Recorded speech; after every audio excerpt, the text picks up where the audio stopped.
day forges to a narrow advantage. Maximum security has been defeated. King for a day by a leg. This is the Jason Beam Horse Racing Podcast, brought to you by Twin Spires, your daily home for horse racing news, interviews, wagering discussions, and more. Here's your host, Jason Beam. All right, and a good Friday morning, y'all. Welcome into the Jason Beam Horse Racing Podcast, brought to you by Twin Spires. Happy to be with you here on this beautiful Friday, at least beautiful here in Virginia. Hope it's beautiful wherever you are. Nice 81-degree day.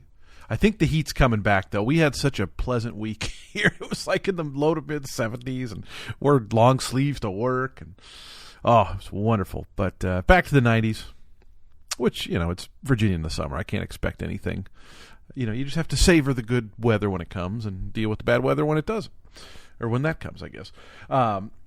Friday show, we'll look ahead to some of the weekend action. Of course, the Whitney card coming up. Talk a little West Virginia Derby. Talk a little Del Mar. A little bit later on in the program. And, we'll, look forward to talking to the jury guys. The topic this week is who's someone they would have loved to have they all do TV. Who's someone they would love to do a broadcast with that maybe they never have. And so we'll look forward to talking to Ed, James, and Scott. We'll talk some other stuff as well. We always do. I'm heading up to Pimlico today. Going to take in the races at the historic Baltimore Oval. Going to go to the Orioles game after that, and probably just drive home late at night after that. That's my tentative plan. We'll see how that goes. Very well could be sleeping in Laurel, Maryland at a hotel or something, because I'll drive for half an hour thinking, oh, this is fine. I'll stay awake, and then outski. But we'll see. It's gonna be a long day, but a fun day. I got to take advantage of my my Fridays when I'm out east here, because everything's so not that far. Over at Grants Pass, I can sneak up to Seattle for a few days, or I can go to San Francisco. I guess I could go to Reno. I haven't been to Reno since we were like 18.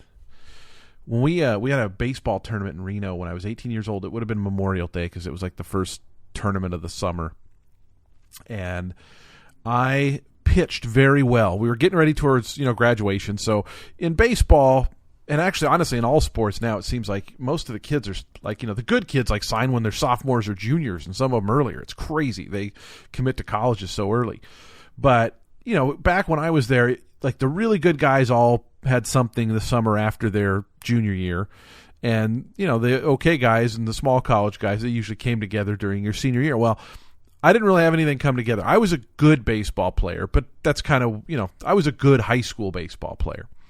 So when we went down to Reno, I was a first baseman, DH pitcher type, big guy and hit for a little power and could pitch. I was, kind of a crafty pitcher.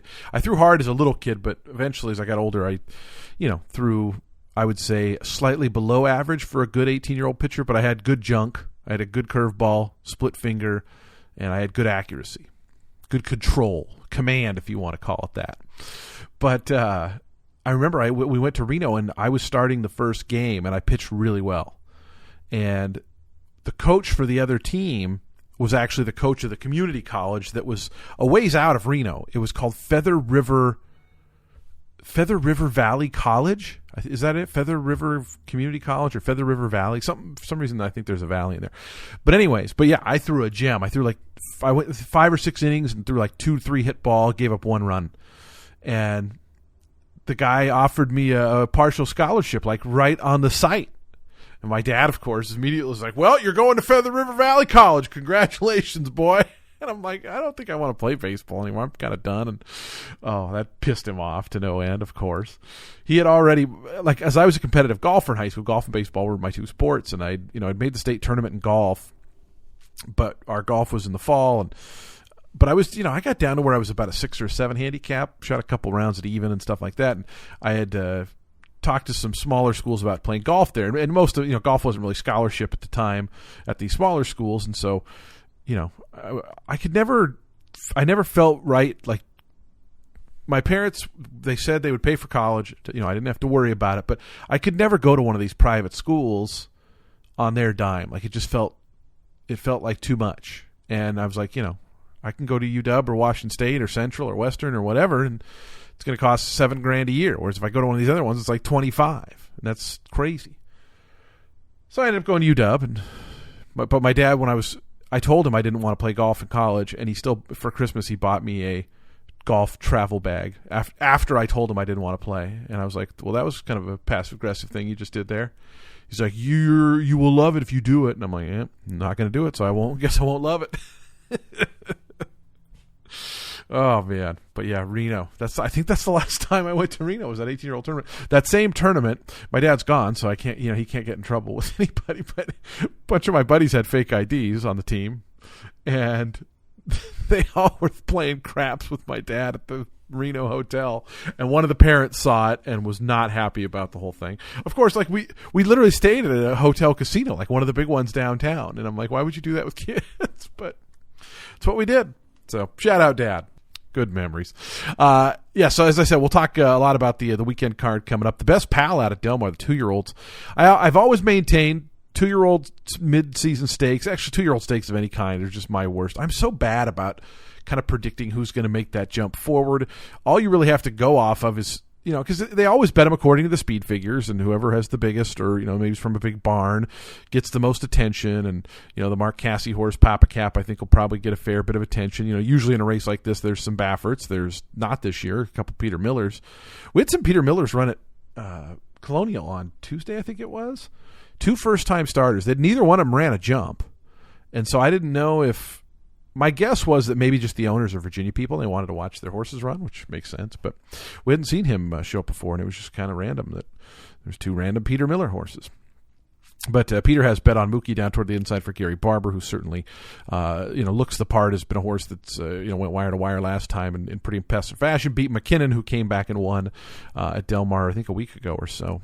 Named after Nathan McKinnon, the hockey player, and owned by Eric Johnson, who was Nathan McKinnon's teammate, or maybe still is. But I think Eric Johnson might be getting traded. I don't want to get you traded, Eric. I actually had Eric booked on the show once, and it was during the season, but he was rehabbing, but then he was going back by the time I was like getting it around to get it scheduled. I actually kind of blew it on this on this one, because Billy Koch knew Eric, and so I was like, hey man, it'd be kind of cool to interview a former number 1 draft pick NHL player that owns horses. And he's like, yeah, dude, I need to know Eric. And Billy, he wanted to set the interview right then, and so he's like, here's his number. He said he'll do it. You give him a call. And I was like, geez, Billy, just let me, I'm on vacation. I'll message him a little bit later. And then I messaged him too late. Classic move by me. But, so the best pal coming up this weekend, one of the highlights, the Yellow Ribbon Stakes, also part of the Saturday Del Mar. Charmaine's Mia looks to get back into winning form after, suffering a defeat last time, led in the Gamely all the way to mid-stretch, trying to go 1 mile and 1/8. The cutback to 1 mile and 16 should help. I feel like Del Mar is a good track to kind of shorten up for a horse like this too, because it's such a short stretch, or shorter stretch. It's not even 3/16 of a mile. It's shorter than that. And so this is a tough group though, man. Laura's Light shows up in here. Maxim Rate, of course, who won that Gamely at a long price last time. But it just seems like, I've seen horses close and win at Del Mar. It's not unprecedented, I guess. It just seems like a good spot for for a horse like Charmaine's Mia, just because it does have that kind of short-ish stretch, and then, if you can kind of cut the corner and get the jump, you can kind of sneak away. But D'Amato's crazy cold over at Del Mar, though. 1 for 31 going into the week. It's bananas. I mean, that's beyond cold. I mean, he's had a few hit the board. Baltus is kind of chilly over there, 3 for 39. Mandela's not chilly, 3 for 13. So, we'll talk more weekend preview stuff coming up a little bit later. Mike Stidham's even sent one over there, Princess Grace, for the Yellow Ribbon, coming out of a Grade 3 win up at Parks. So, broke the maiden at Colonial. Shout out to Princess Grace. Anyways, let's take a quick break. When we come back, the jury guys will join us. We'll talk some Saratoga with them, and, of course, after with the weekend preview. It is a Friday edition of the Jason Beam Horse Racing Podcast, brought to you by Twin Spires. The Jason Beam Horse Racing Podcast, brought to you by Twin Spires, is your home for daily thoroughbred horse racing conversation. Join host Jason Beam as he discusses racing from around the country, interviews jockeys, trainers, media personalities, and horse players every Monday through Friday. The show can be found at twinspires.com or on iTunes. Spreaker, Stitcher, or wherever you get your podcasts from. The Jason Beam Horse Racing Podcast, brought to you by Twin Spires. All right, back here on the Jason Beam Horse Racing Podcast, brought to you by Twin Spires, and it is Friday, August the 6th, and what we do on Fridays is we have a segment called The Jury. You know, we got lots of new listeners who might be tuning in for the first time, so we get a couple of friends, folks from our headquarters down at Churchill and Twin Spires, and we talk about a random the word I was looking for a word is menagerie of topics, variety of topics. There was a word I was searching for. Yeah, menagerie, hodgepodge. Hodgepodge. That's probably the best term. Let's go with that. Hodgepodge of topics, and we always lead off with myriad. That's the one I was looking for because it started with an M. I kept saying menage, and then I go, that's something that leads to another word that's not what I wanted to say on the air. Right. And so. And you did say nude listeners. Yeah, did I really? Which also goes with menage. Yeah. See, I think I was looking for myriad, and as I was looking for that, the rest of it, just kind of goes off. I've realized that, our buddy inside the pylons, he likes to criticize things people say on TV, and that's all fair game and stuff. But I've realized, like, when you are talking for a living and you're like looking something up or you're thinking about something else, like you could say anything and you have no clue what you said. Absolutely. Yeah, I mean, no clue. And you keep going, which is sometimes even funnier. Yeah, well, I got to work on that. I got to be more present, more mindful. I learned a while back, like I can't have Twitter on like while I'm doing an interview. Like sometimes I would like scroll through it. Next thing I know, I'm like looking, and the person ends their answer, and I'm still looking up. Barb Livingston photos or something off. I can't do that because I'm blocked. We should make a master list. That could be like a fun podcast special called Unblocking Ed, where we have a guest on who talks about their Ed Block story, and then at the end we bring you in and we try to talk it out and we try to get Ed unblocked. I love it. I'm in. Absolutely in. I really want to do the dramatic intro this week on Unblocking Ed. She's one of America's top horse racing photographers, personalities. Barbara Livingston has been at the game for 50 years, but for 3 years, she's blocked Ed. And I know exactly when it happened. Oh man, that would be. I feel the thing, and the other thing is we'd have plenty of episodes. I mean, we could do multiple seasons. I think so. Yeah, I've gotten a few to unblock. Yeah. So time heals all wounds. Look at Josh and I. My favorite one was, speaking of Josh, was Andy Serling had him blocked, and Josh asked if there was anything he could do, and Andy said, "Yeah, you got to donate something to charity." And it was to, without talking politics, it was to a charity that was very opposite of Josh's political alignment.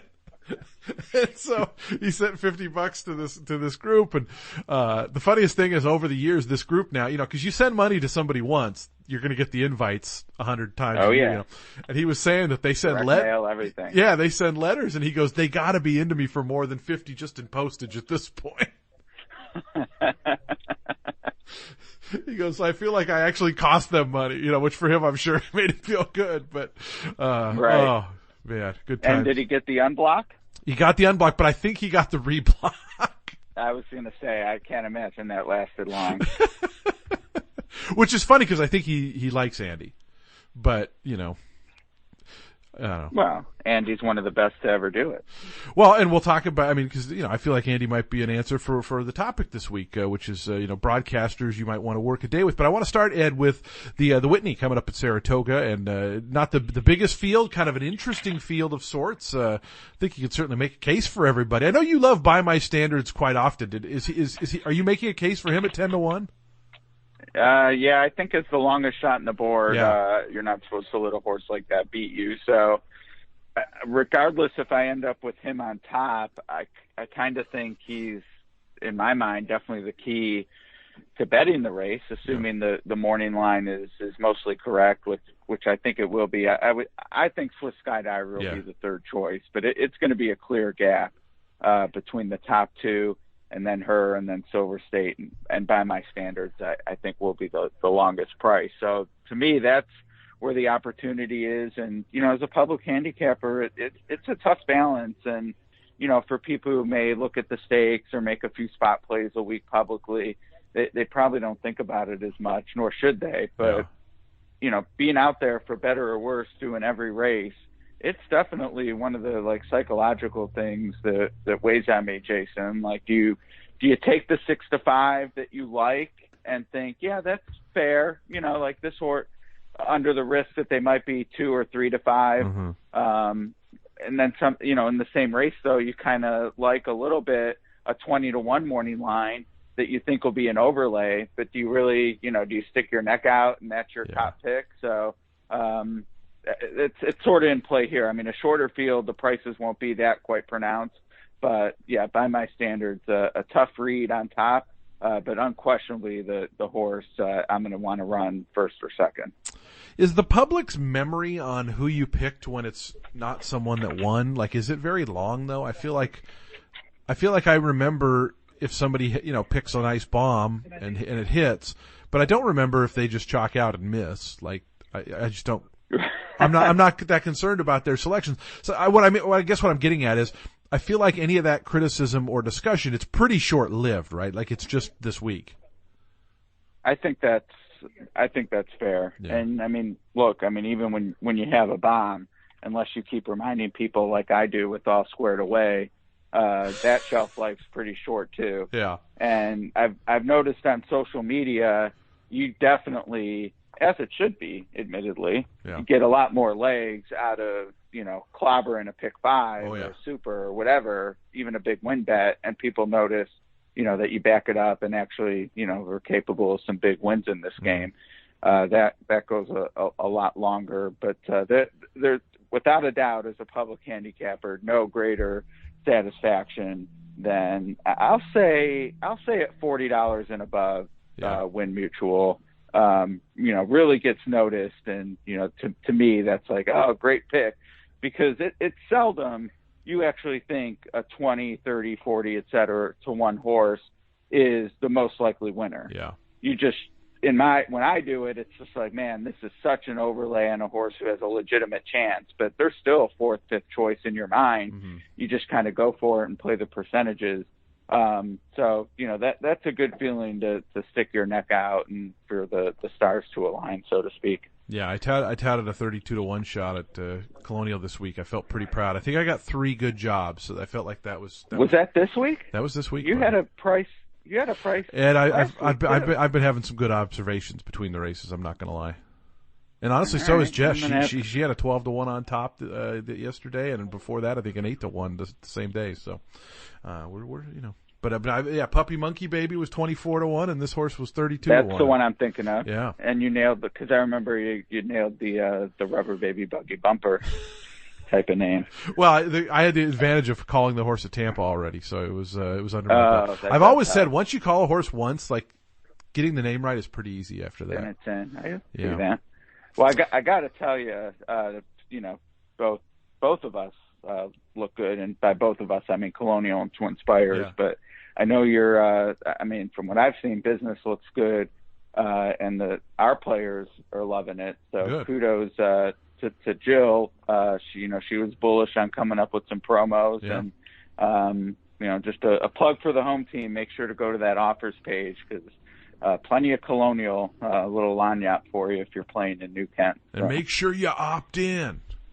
Of course. How did the Assiniboia Downs night go? I fell asleep before the big race by like 2 hours. Would have went better if I didn't. I should have pressed. I guess it ended up being pretty chalky. And I actually that's not true. I had a misjudgment. I thought, okay, if we beat this Diodoro Universal Single on the mandatory night, like that could be a key, and we did. And I guess maybe it was the second choice. It was definitely as much as an alternative there can be in a 1-5 race, but it was pretty flat after that. And I thought when that happened, I thought for sure, okay, we're good. Like we hit this, we're going to make some money. And it was way shorter than I was expecting going into the last leg. So just another thing for players to remember, as a pari-mutuel game, part of it, even when you go through the steps of, multiple tickets and making sure you're not chalking out for, just 1 or 2 combos, if you really like favorites or, not using them if you don't, et cetera. like part of it is you kind of have to know what range you're looking at for the money you're putting in, and that's where I whiffed Monday. So we'll keep that in mind going forward. But the players, I was very impressed with the engagement well after midnight here on the East Coast. Yeah, my guys like Bucky, my buddy over there, he's firing at 2 a.m. when he can, Assiniboia Downs. Loves it over there in suburban Manitoba. I think it's just west of Winnipeg, if I remember right. I don't think it's in the city. Maybe it is. Well, I told him, working on promo that next year I want to come up. I got to think Winnipeg in the summer is probably a lovely time to go visit. Yeah, I mean, I have no idea how I'd get there. I guess maybe Denver to Winnipeg. Yeah, I don't know. Well, it's right north of, if I remember right, it's right north of Minneapolis. Oh, really? Yeah, it's if I remember correctly, it's like due straight north. We have direct flights to Minneapolis. Okay. Yeah, but so I could get a Canterbury visit in. Yeah, I mean, I was kind of hoping to do a Canadian road trip for my vacation after Colonial's open, but I don't know if that's going to happen or not. So we'll see what does. Ed, our topic this week, I was talking with Joe about working with various broadcasters, and your name came up, of course, in the conversation. And I thought about what would be, or who rather would be someone that you would enjoy spending a day on the desk with, hosting, that maybe you haven't worked with before and think it would be kind of fun. It could be past or present, by the way. Well, I should have asked this in the thread because my answer was immediate and I didn't. But does it have to be a broadcaster? I guess not. I mean, I want ITP on the desk. Okay. It's got a face for radio. I say that lovingly, by the way. It's a quick cut. Yeah. I mean, just like I think, that players need to hear what he has to say, and for better or worse, sort of the Twitter or social or online, meme is, oh, this guy lives in his mom's basement. Yeah. He doesn't know what he's talking about. And, in addition to just wanting him to tell me, that's stupid and challenge me, challenge my process and the information I'm giving out. I just, want it for the game to give this guy a little more gravitas that, I think people are kind of catching on that he's almost always right. But, just those type of discussions don't happen. And speaking from my personal experience, because I don't always agree with Scott, Joe, Brandon, or James or any, obviously, but, I think we have sort of and you shouldn't, and it's impossible for you not, and especially, pari-mutuel, that's kind of the point, is you want people to disagree with you. But, there is a sort of decorum where, we don't really challenge each other, especially when it comes to the wagering stuff. And, I know ITP obviously wouldn't back down and would, gladly say, why are you doing this? Or this isn't the best use of your opinion. And I also like the fact, he's not, he doesn't pretend to be some expert handicapper who, can Rain Man the form and come up with winners. That's not how you win at this game. And I think that would be another element he would bring is, okay, and he's told me as much, like, you and Joe and Scott have great opinions, but ... How can you maximize them? Talking through our good opinions and having him challenge us on, how to use them effectively, play the pools correctly. That to me is where you can really get some muscle out of the analyst role at the track. It's not being done anywhere now. So he was definitely the first name I thought of. There you go. Well, I was thinking about this the other day, actually. I think I'm going to start pressing him for part 3 of our interview. Because I'm going to go through Vegas on my way to Tampa in November, so I'm just going to put that little seed out there. I know he listens, so maybe that's something we can get in gear. Ratings galore, Ed. Ratings galore. Right. But we're going to have to talk. We're going to have to get Churchill to pay for dinner, though. And, I was going to say, I feel like this is something maybe to grease the wheels. I should come out there and treat you to dinner. It'll be Vegas, Ed, though. Like we won't see you for 36 hours, and then you'll show up with some Brisnet forms and pens, and then we'll have dinner. And I'm not going to NHC, unfortunately. Oh, yeah. But if any listeners out there are used to the sheets and such for the PPs for NHC, we're hooking everyone up with free access. Oh, so good. Stay in touch about it, but yeah, we're not going to be doing the printing and in and out of the room and all that. Oh man, there's some sushi restaurants that are going to be down this quarter, Ed. Well, they're used to seeing me in February. Oh, that's true. Good point. Yeah, some comps are all messed up. Vegas Ed, my favorite Ed. All right, buddy. We'll catch up with you next week. Sounds good, Jason. So we continue on, and we welcome in James Scully to the program. James, happy Thursday. It's a Friday in podcast world, though. Yeah, thanks for having me on, Jason. Always great to talk to you. I always love to send our listeners to your pieces at Brisnet.com, and you wrote a quick little blog kind of about 10 memorable Whitney winners, and I had forgotten kind of about Blame's ascension through the ranks. Of course, we all know him from beating Zenyatta in the Breeders' Cup Classic, but the Whitney was kind of where he went from being a pretty nice older horse to like a contender, right? Yeah, absolutely. I mean, he had opened the year up with a stakes win in the Schaefer, and then he had won the Stephen Foster Churchill Downs. Mm-hmm.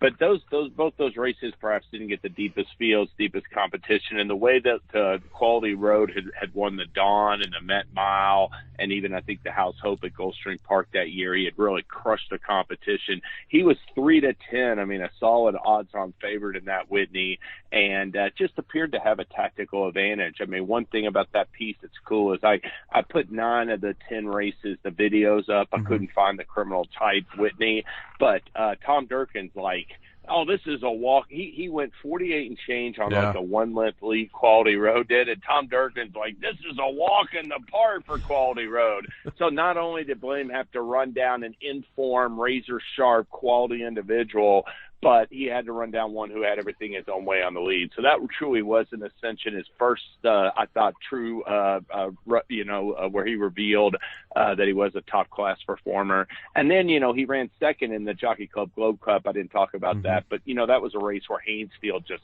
stole the race on the front end, really didn't have a chance that day.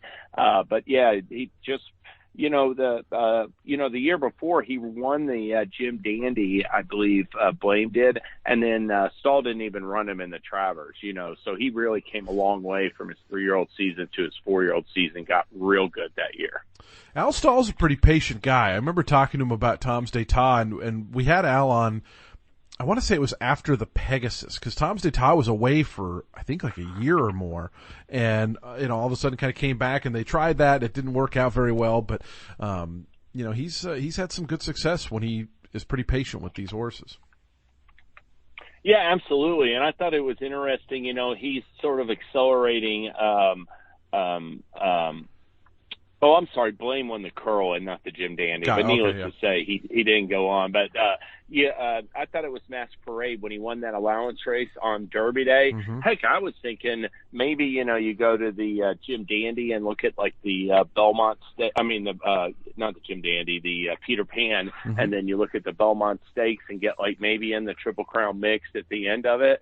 And he said, like, right after the race, I'm going to give this horse a month off at least. And, he just was real patient with him. And he was like, I know he won by 11 lengths on Derby Day in an allowance race, but I'm not going to get too far ahead of himself. So, he gave him plenty of time before the Ohio Derby, gave him a nice little break before the Jim Dandy. And, even though he ran third, I thought that was a solid race. It was sort of, he's a horse that, like, he'll take plenty of time with him moving forward. He's sort of, like, got a little bit of that, could be a good horse moving forward feel to him. And Al Stahl, like you said, is always a good trainer for those type of horses. I forgot to ask Ed or Scott about this, but I'd be curious to hear your thoughts on Essential Quality, because I know, reading all the initial reactions, I mean, everybody after any big race, right, there's a million hot takes, and then I feel like everybody kind of watches the race again and everybody settles into their general opinion. But what did you make of the effort? Obviously covered a lot of ground, but still found a way to win.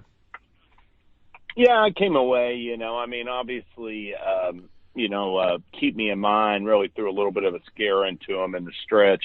Yeah. But that's just, essential quality. He's never going to be the flashiest of winners. He just wins every race. Obviously he lost the Derby, but the race sort of looked like the Bluegrass to me. And a little bit of why I was against essential quality in the Derby, other than just him being the favorite, was because I was underwhelmed by the Bluegrass effort. But in hindsight, in retrospect, that was just a perfect prep.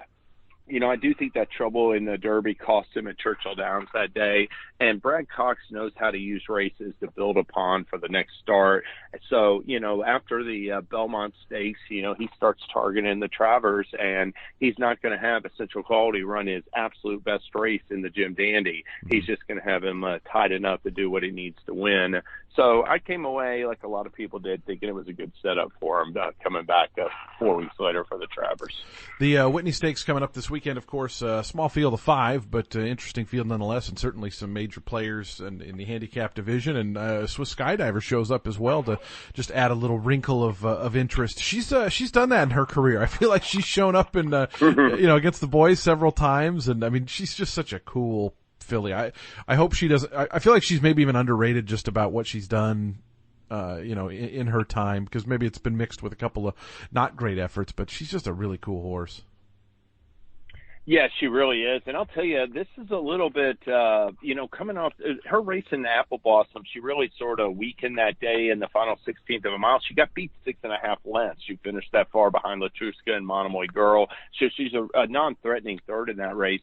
And I think coming off that race, it's sort of it was just such a little bit of a disappointment. Mm-hmm. It reminded me a little bit of the Kentucky Oaks last year. Yeah. Because even though she edged out Gamine obviously just was out of gas in the deep stretch, and Swiss Skydiver was no match for She Dares the Devil in deep stretch. She was a well-beaten second, I thought. And going off of that race to the Preakness, it just looked like she was probably overmatched against the likes of Authentic and others.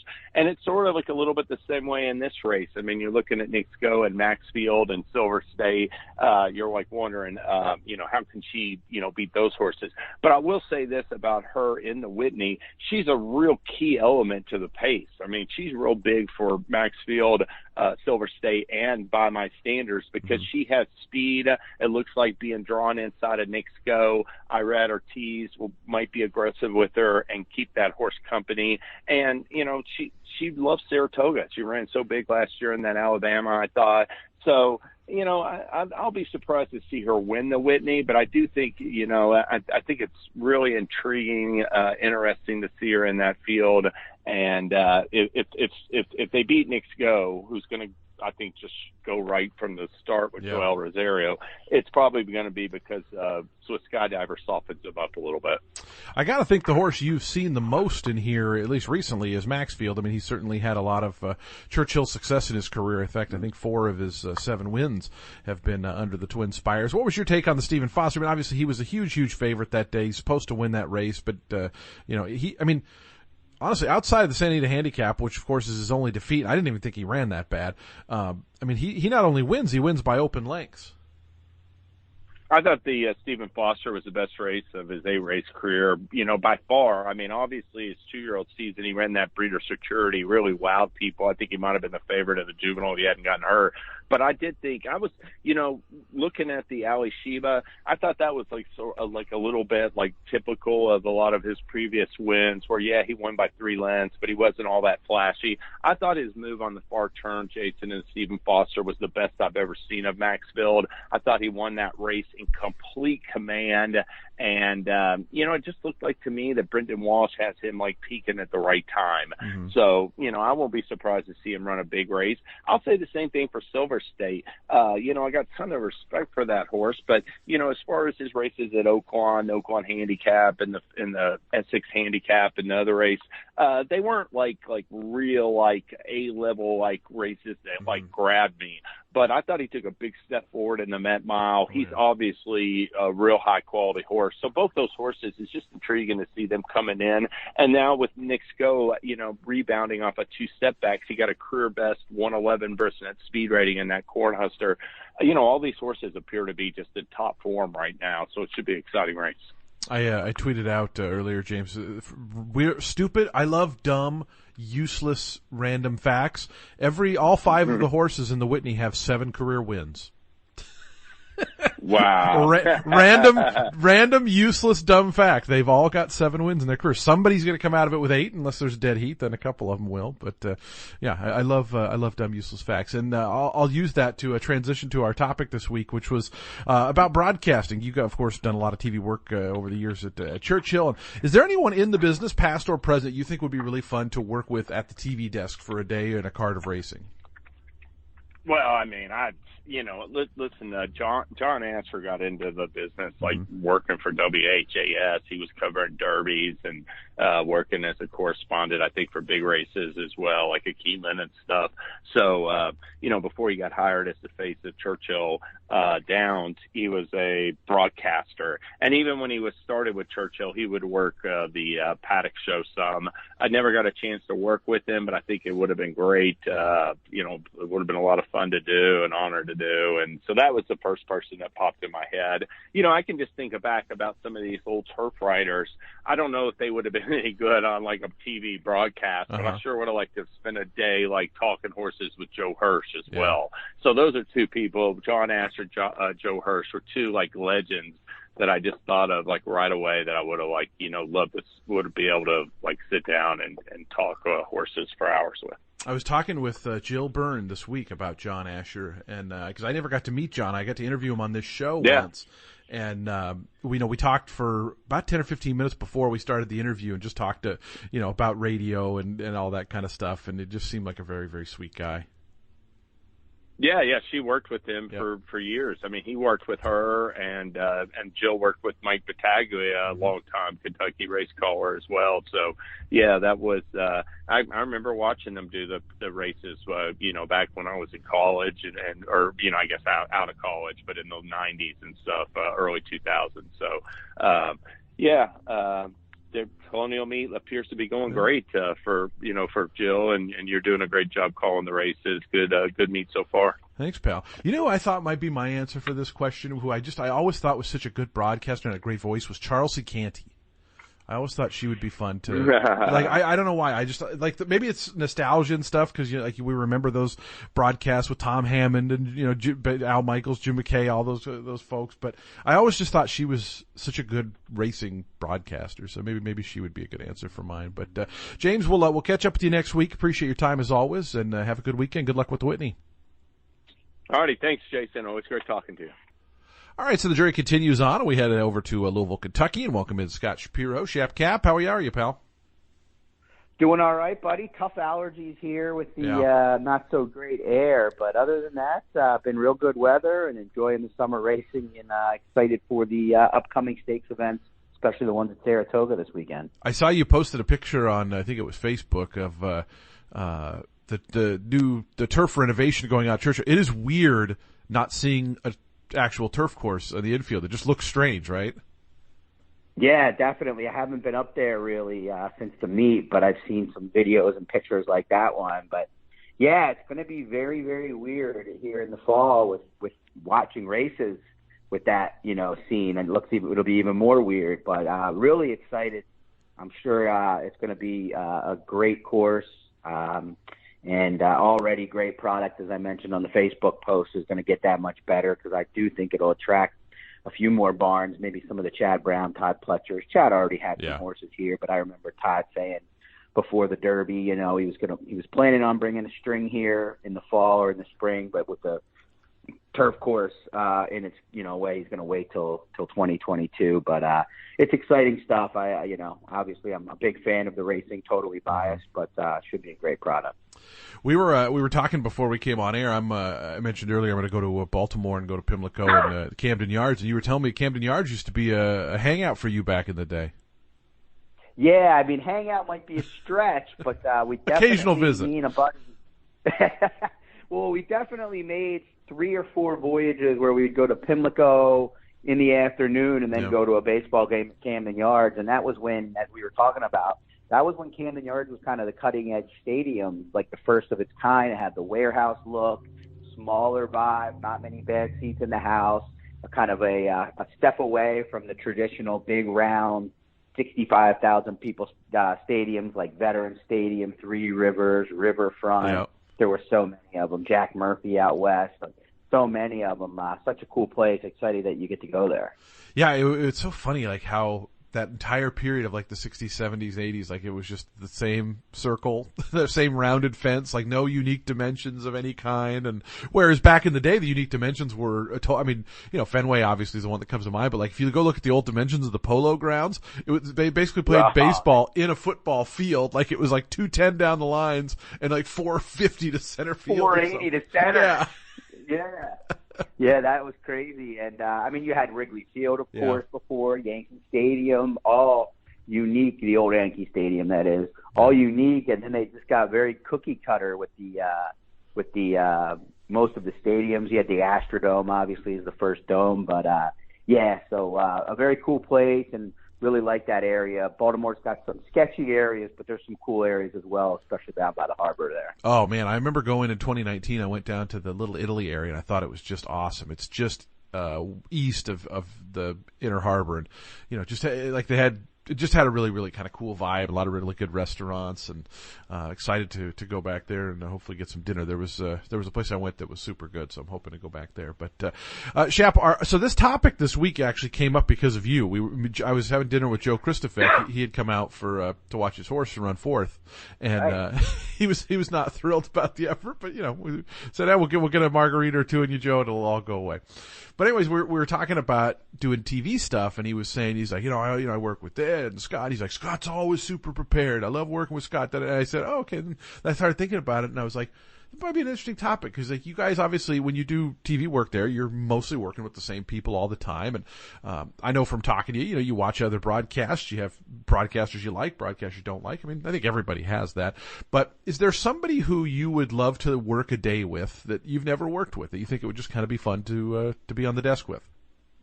Yeah, great question, and I appreciate the kind words from my colleague, Joe Christopher. And you're right, I don't get to work with that many different people, at least thus far, but love the ones I do, of course. But thought about this a lot when, thought about some analysts, but what I really turned to was a guy that is more of a host, not just a racing guy, but he did the Derby from 1986 to 1999 on ABC along with Jim McKay, and one of the greatest of all time at his field, and that's Al Michaels. Yeah, I thought being next to Al at the desk would be great as him the host and me the analyst, and so much respect for what he does. And we thought about him, as football for years and years now, but obviously did the 1980 miracle on ice call with the Olympics with the U.S. hockey team. That's maybe his most biggest or most famous call, but did so much racing back then, and those are the days when I was growing up and learning the game a little bit and didn't, follow it on a daily basis, but associated the Derby with Al Michaels and Jim McKay, and just, that's what came to mind when I thought about it for a little bit, that it would just be so cool. Even Jim McKay as well. Oh, no disrespect, but that would be, that was when, racing was at its peak, at least in my eyes, maybe earlier before I was born, but, that would have been really cool, I think, to sit down with Al and then analyze a race with him hosting. Yeah, Al. I mean, one of my favorite things of his football broadcast, of course, right, is he'll drop in betting stuff or horse racing lingo or Brett Musburger's the same way. I remember watching the Sugar Bowl one night, and Brett Musburger, like he must have said 10 times, I can't wait to go to the fairgrounds tomorrow. Brett was less subtle about it. Oh, forget about it. Well, and it's funny. I don't watch as much football now, but since sports betting has been legalized more and more and more, like does Al turn that up a little bit more now in the broadcast? Because it used to be very sneaky. Like they'd be like, it's a wasted field goal here with the 2 minutes left, and Al's like, it matters to some people. Yeah, I think he still does it very similarly. Maybe that'll change this year. Some of the networks maybe haven't been as quick to make the jump to talk about gambling. Maybe he's just kind of used to doing it the way he does. But, yeah, I used to love the subtle lines. This may not matter to the guys, but this matters to a lot of people in Vegas and stuff. And then, and you definitely a lot of, some horse racing references. Oh, and, yeah. I mean, he's just there's so many guys I think of, in that role that I have so much respect for. Mike Tirico currently, you've got Al Michaels, you've got Brent. But to me, I just think Al is the most complete package of all time. And how do you feel about that as a guy that's an announcer in your own right? Well, I mean, I admire like the Mike Tiricos that can do play-by-play, can do hosting. I mean, Mike Tirico can kind of do anything, and I feel like he'd be the best, like he's doing the Olympics, I think, right now. The other Al Michaels memory I wanted to get back to was he was famously the night that OJ was in the Bronco.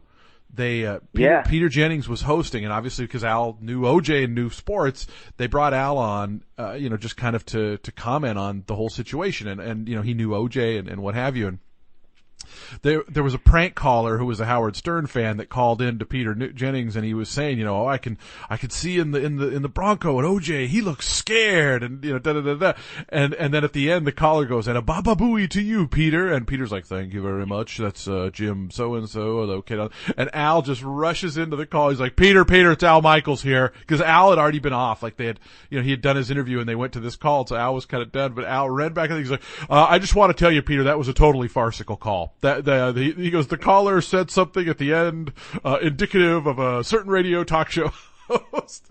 And Al was friends with Howard Stern, and so he would go on the show. And so, like 6 months later, they had Al Michaels on Howard Stern, and they like did the play-by-play of the call. And Al Michaels he goes, I'm sitting there listening to this, and I hear him say the Baba Booey goes, and I thought, oh no, I got to tell Peter so he doesn't look foolish. And so it's actually, I think it's on YouTube, the clip of Al like talking about it with Howard Stern. It's pretty funny to listen to. But I just always got the sense that like he just seems like he's having fun, and just I don't know. I mean, I'm sure everybody gets a little cranky on TV once in a while, but I don't know. I just always and I know our buddy Travis Stone, a big Al Michaels fan too. Yeah. I think he's maybe kind of made it. He definitely talks about how he thinks Al is the best of all time, and I think it's. I've always loved the guy. I mean, always considered him one of the best. But just our conversations about, what he brings to the table, I think, have really, accentuated what my thoughts were already about the guy. But it would be super cool to sit down next to him, at a desk and obviously analyze the Derby or maybe even a $5,000 claimer at that. What's on your weekend plan, Shep? Del Mar Spa, the regular stuff. Yeah, I think definitely Del Mar from start to finish, Thursday through Sunday, and then Saratoga a little more sparingly. The good back end of the card on Friday. Very, probably the best card of the meet so far on Saturday, and haven't dug in to Sunday at this point yet, obviously. Yep. But we'll be in front of the TV and computer firing away, and hopefully have a little luck.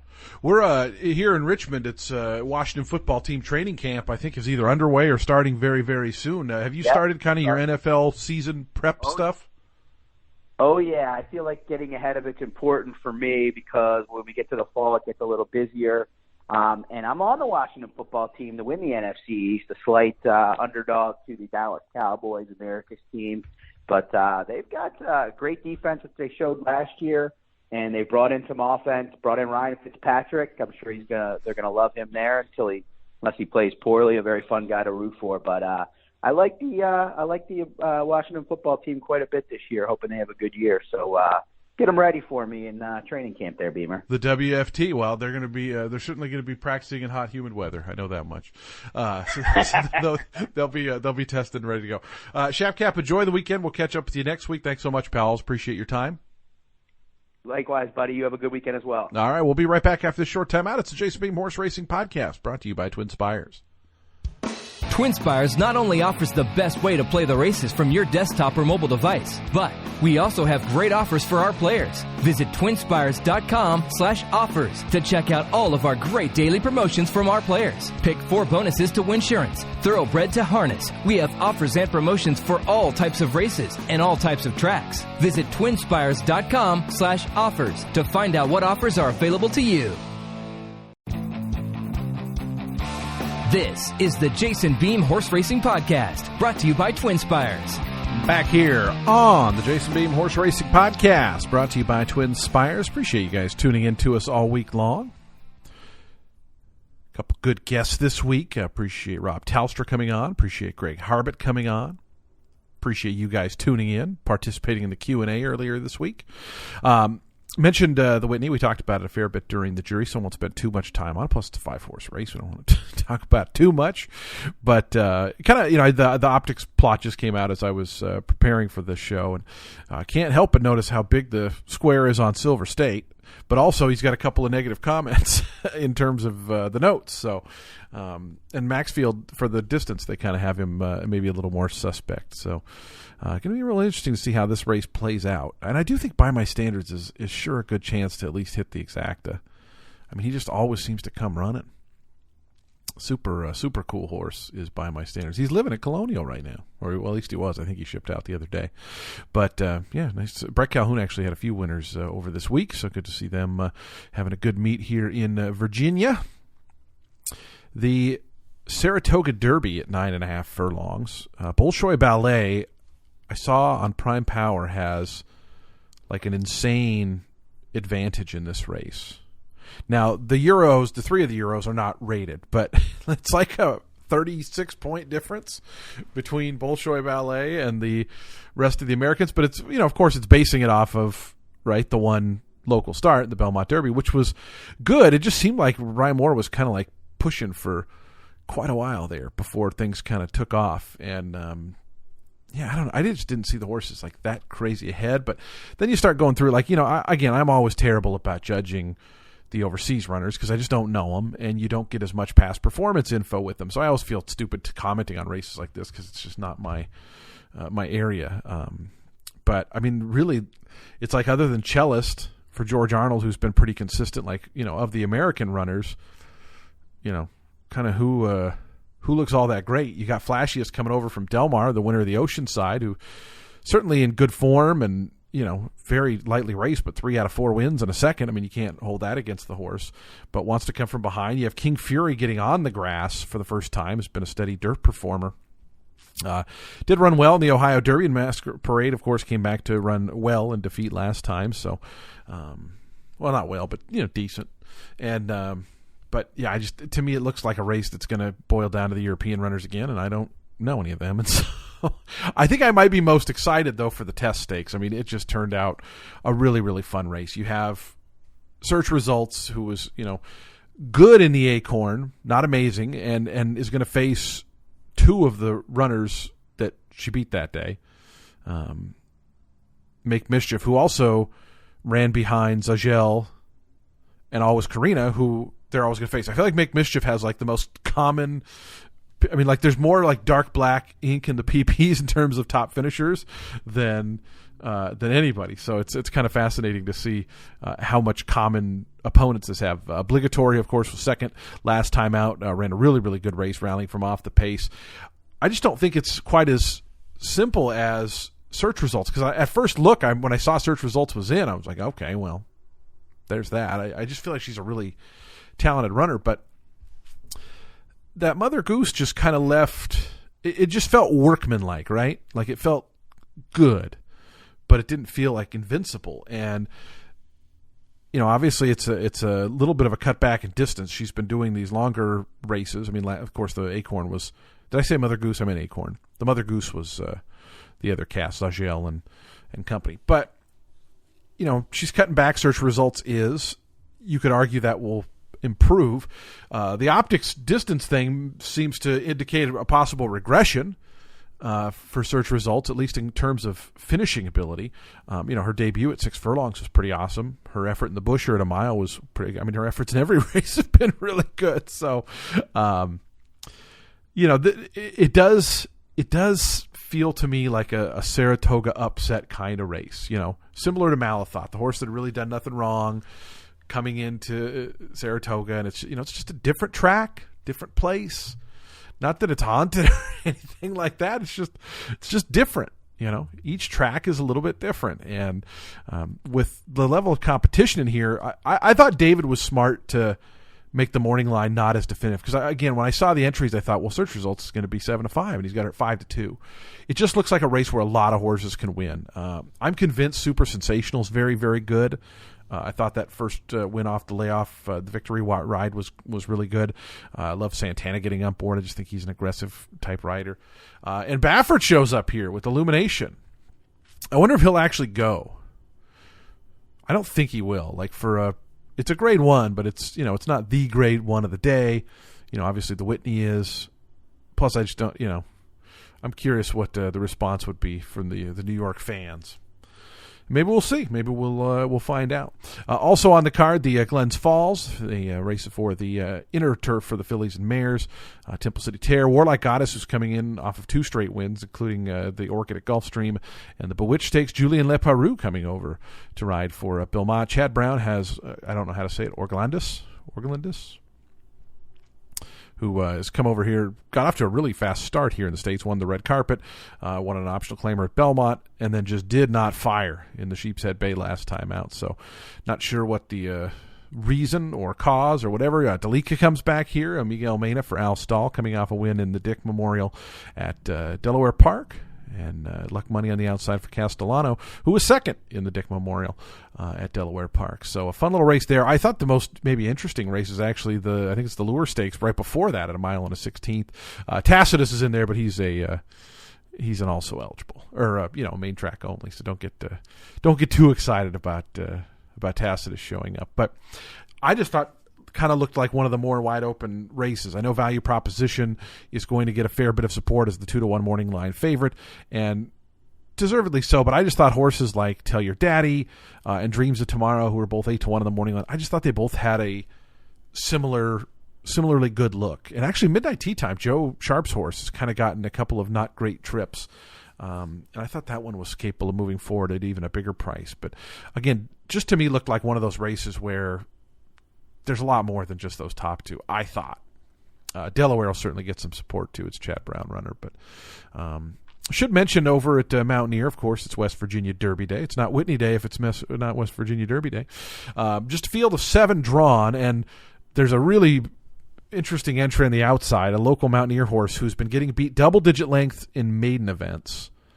Was entered in the race. They spent $2,000 for the horse at sale. Horses made $1,800. Never hit the board. 4 starts at Mountaineer, and they're going to run in a grade. Is it grade 2 or grade 3 right now? Grade 3, $500,000 race. I'm a big believer in because long shots do win, right? We see 80-1 shots win, 100-1 shots. They win a few times a year, several times a year.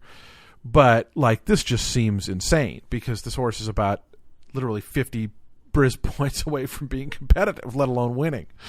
And so they made the horse 50-1 in the morning line. If the horse is less than 100 or less than 500-1, it's an underlay. So, but I'm also not one to get mad about that because where do you? I mean, I can see where you would draw a line. I could see where the race secretary would maybe be like, no, I'm not even going to do that because you don't want to get in the way of the other horses. The horse doesn't have much speed, so hopefully it will not play much of a part in the race and will just kind of stay out of the way. And who knows? Maybe it's first time gelding.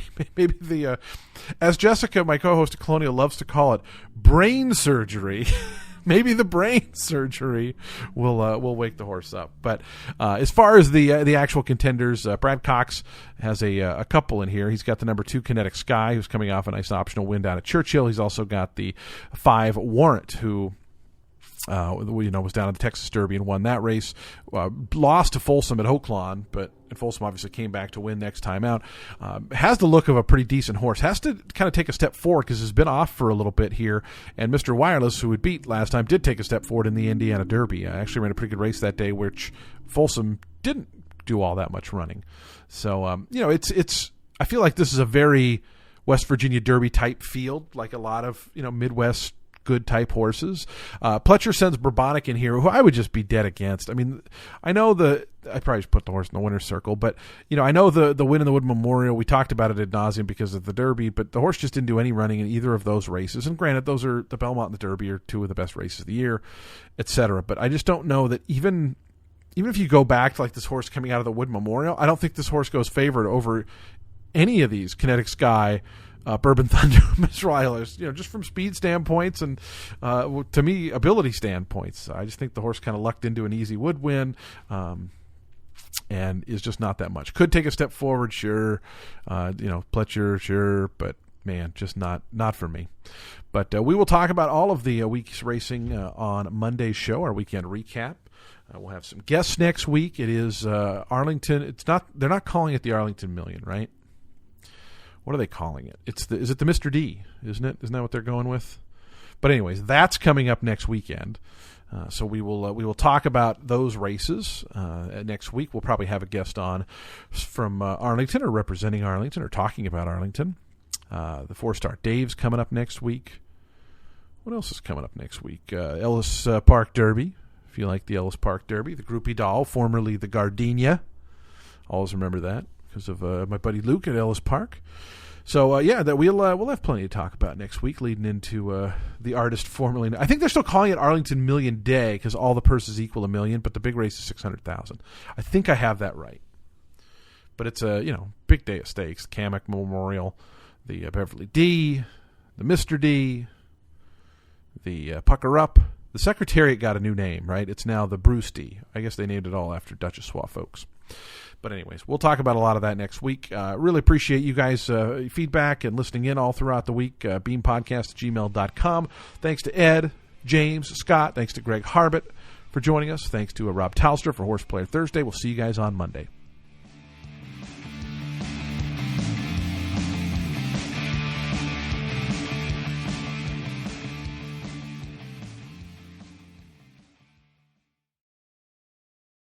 Oh, shit. No.